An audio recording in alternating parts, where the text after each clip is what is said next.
you. Ceann Corlett.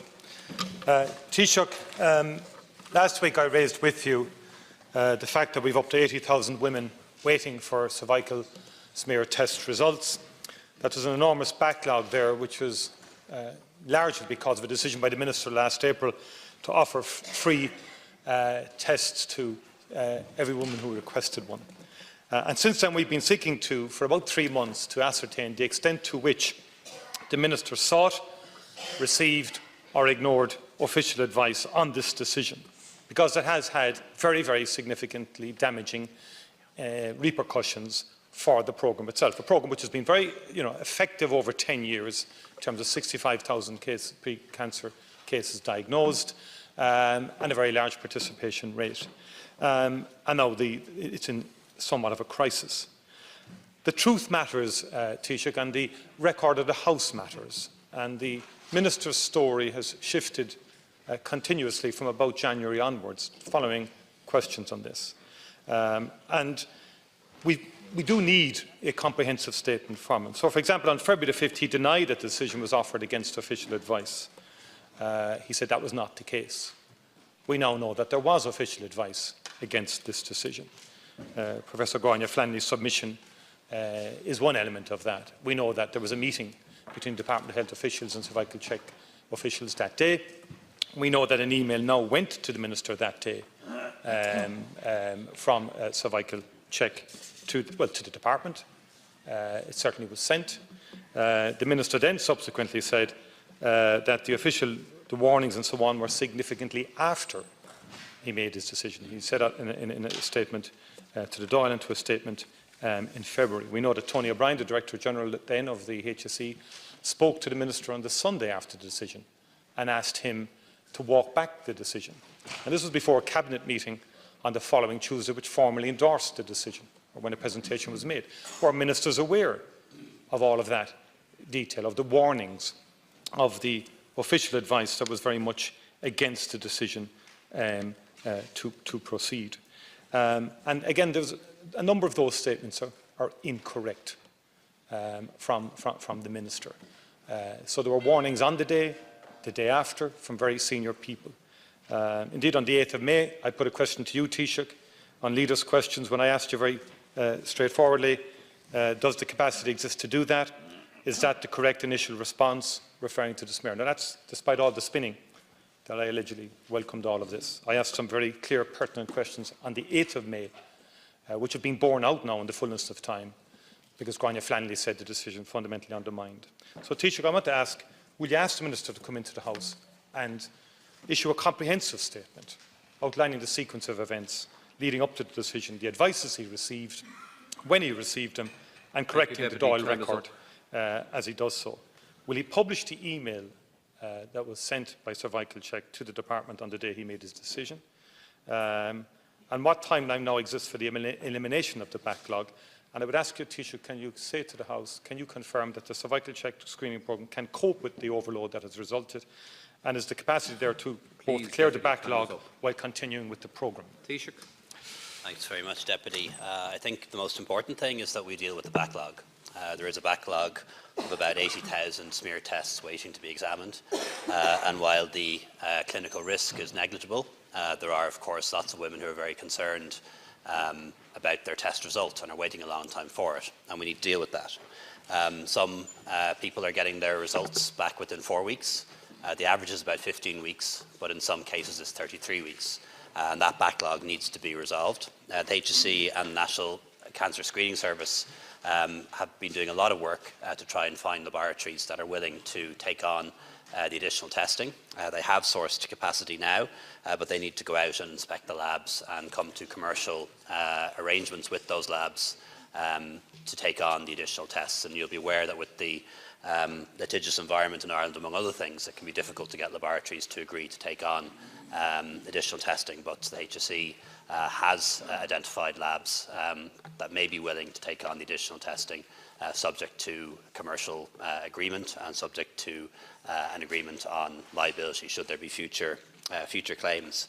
The Minister for Health will be before the Joint Oireachtas Committee tomorrow. I am sure that deputies will take the opportunity there to ask him questions, and I'm absolutely confident that he'll be willing to answer any questions he hasn't answered already. In my view, he has answered the questions already. There was indeed advice from Cervical Check after the announcement was made, albeit on the day, but after the announcement was made. I think the email you referred to has already been published. I've certainly heard your spokesperson quoting from it, but it was sent after the announcement was made, not prior to it, and it was sent from an official or a staff member in Cervical Check to an official in the department. It did not go, as you claim, to the Minister for Health himself. In relation to the advice from the CMO, the Chief Medical Officer, was reflected in the decision that was made by Minister for Harris and subsequently endorsed by Government. And if you refer yourself to the statement actually released on the 28th of April, it says as follows: for any woman who has had a cervical check smear test and where her GP feels she should have a further test as part of her reassurance, the Minister has asked Cervical Check to make necessary arrangements, including payment provision, and these arrangements will be confirmed next week. So that was very much in line with the advice from the CMO that if a repeat smear test was being done out of cycle, it should be done after a consultation and on the advice of a GP. And what I can say to the House, what I can inform the House today, that's the statement that was issued publicly.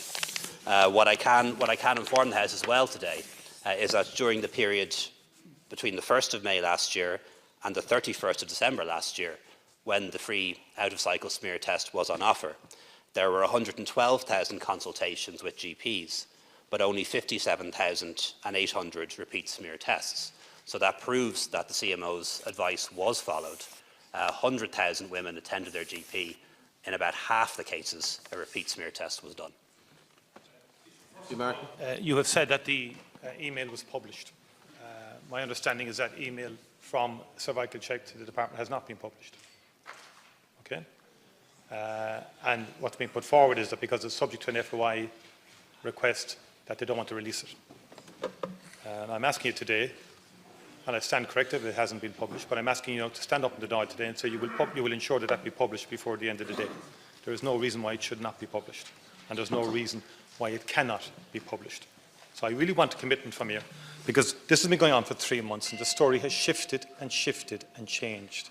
And sometimes, you're better off putting the hands up day one and admitting that this was a huge error and a mistake. Because why else would a Director General of the HSE talk to the Minister and ask him to walk back? What you've just read out was an attempt by the system to walk back from the Minister's knee-jerk tweet. Because it's very clear from the Irish Examiner's story on Saturday, which is very interesting, who leaked the text between the CMO and the Minister. Very short list of potential people responsible. But it says, he gets a request from the NH, some doctor in the NACGP, and then he says, Tony, please see confidentially from NAGP. Would seem better to do this than be forced to do it. Like, that seems to be the rationale. Would seem better to do this than be forced to do it.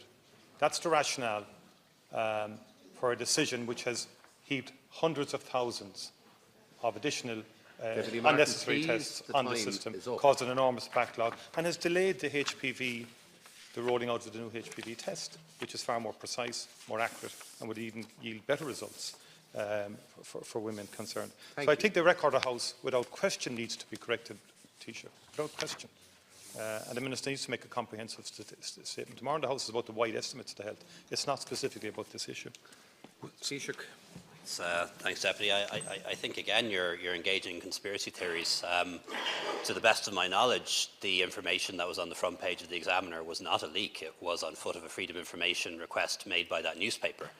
So, you're really into your conspiracy theories again. A newspaper makes an FOI request. It has a story, it puts it on the front page, and you imagine that there was a leak or a conspiracy involved. But I'm sure the Examiner can confirm whether or not it was a leak or whether it was down to their good journalism by putting in an FOI request.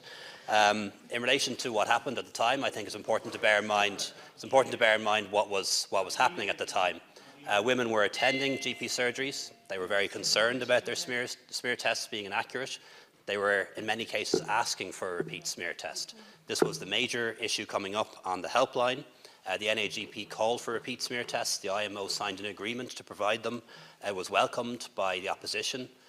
Some opposition spokespersons said that they would have done the same thing. Patient advocates called for it too. So this was done for good reasons. In relation to the email you mentioned, I'll check whether or not it's been published. If it hasn't, I don't see why it couldn't be, but I'll check into that. What I do know is that the email was sent after the decision was made. Thank you, and it was not sent to the Minister, it was sent to officials. You know that. You don't know that. And You do. No, So no one disputes it. No, please, now. Nobody disputes it. Wait now. Wait now. They don't. Please. This has caused huge uncertainty for women and huge stress for women. Something in denial about that. Could we please stop?